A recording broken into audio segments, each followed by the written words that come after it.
We are wrapped up in language, with various ways of discoursing about things. Our experience of things is always going to be limited by the ways we talk about them, and likewise, so is our capacity to engage with them. I've wrestled on and off with depression for some time now, and more than anything, music has been central in my attempts to engage with it, various stages in my life being represented by different artists and albums. And one particular group I want to explore here is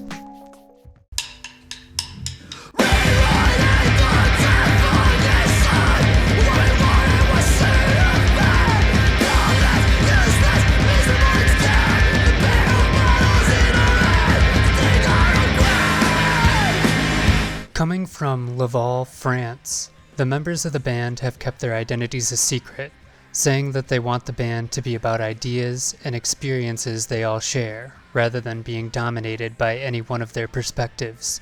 While there has been some development in their sound, with their newer work featuring a somewhat tighter sound and better production, one unfamiliar with their work would likely struggle to differentiate between their albums.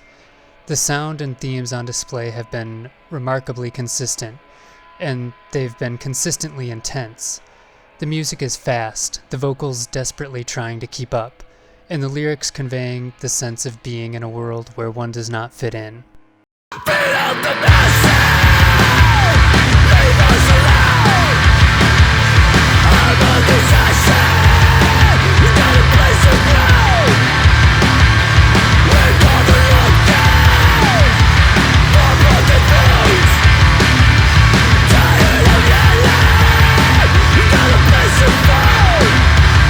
Often when one thinks of depression, they think of something slow and sad, and while the band has done some quieter tracks, they are at home with something far more intense. It's depression of a far more anxious sort. This isn't calmly losing love for the world, it's being in a world where there's no place for you to properly fit in.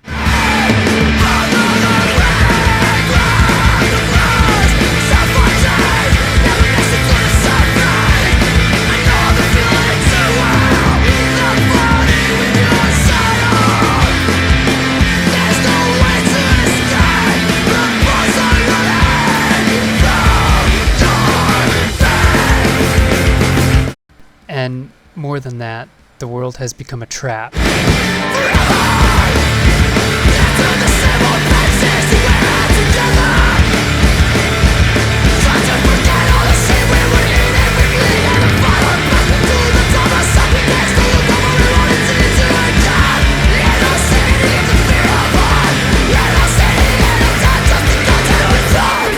The band's name also reflects the struggle they're trying to articulate, the idea being that birds are free to fly in any direction they want, but tend to stay on lines and in formation, rarely forging their own path. The lyrics reflect a dissatisfaction with the formation.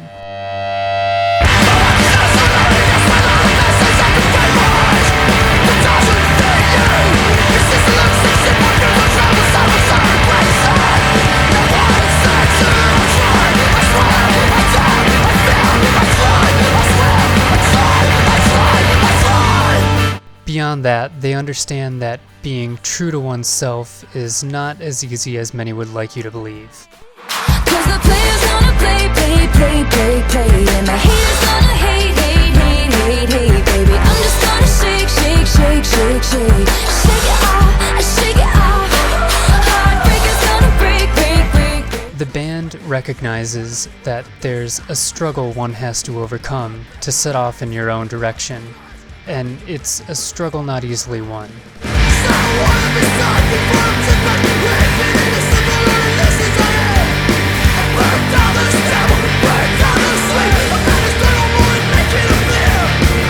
But this is a challenge they're trying to find the courage to rise up to stay true to themselves in spite of the harsh and numbing demands of life's dulling routines.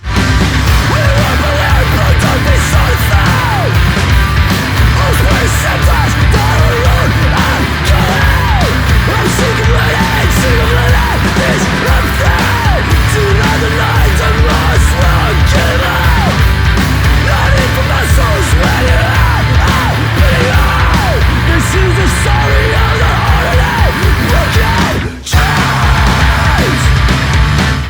There's a determination throughout their music to stay true to themselves, and also a recognition that this staying true is not as easy as we often assume. It's a message I've certainly benefited from.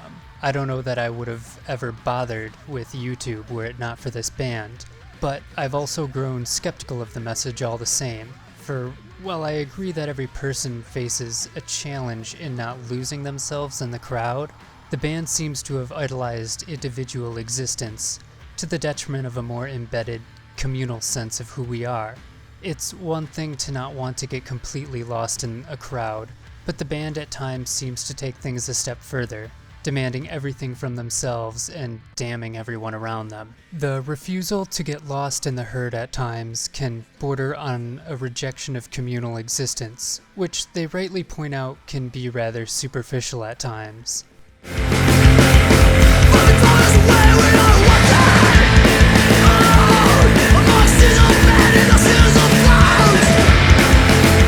And their rejection of the superficiality is in many ways an attempt at remaining honest and true to themselves, recognizing that our environments and communities can often be toxic to our individual flourishing.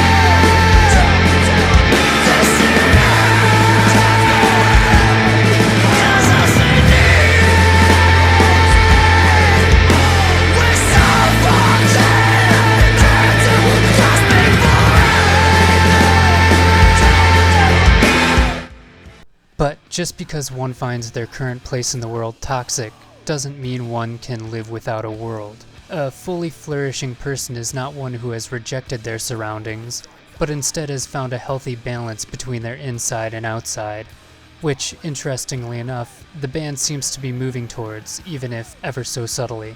The band is spot on in articulating their existential problems, recognizing that getting lost in the monotony of routine is a dangerous trap.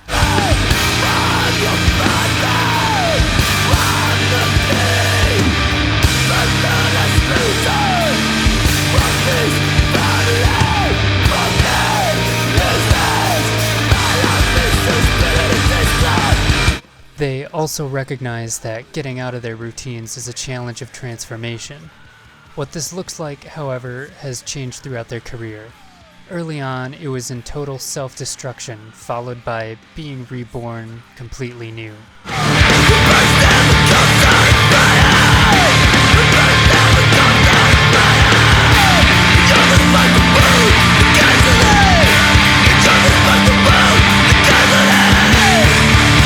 Then their solution went from transforming themselves to transforming their understanding of the world around them.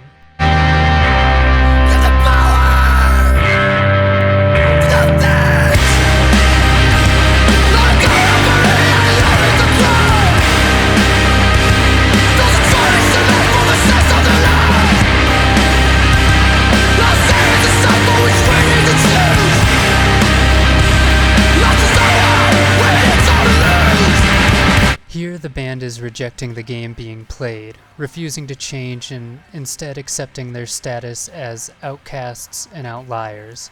But both of these solutions will give way to a more subtle solution in their most recent album, where they will find a subtle yet profound switch in reflecting on their situation. While they don't reject their earlier thoughts, they integrate them into a more holistic way of rethinking depression, while staying true to themselves and fighting against the trap of monotony.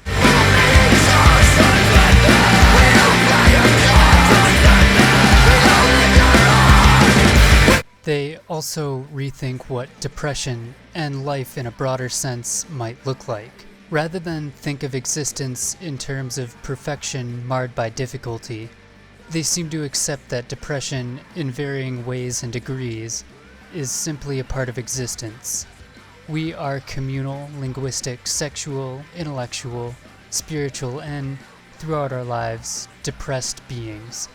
Depression is perhaps not something to be overcome, but something to be endured, something we can engage with more productively if we stop thinking of it as a unique flaw in our lives, and instead think of it as an integrated part of who we are.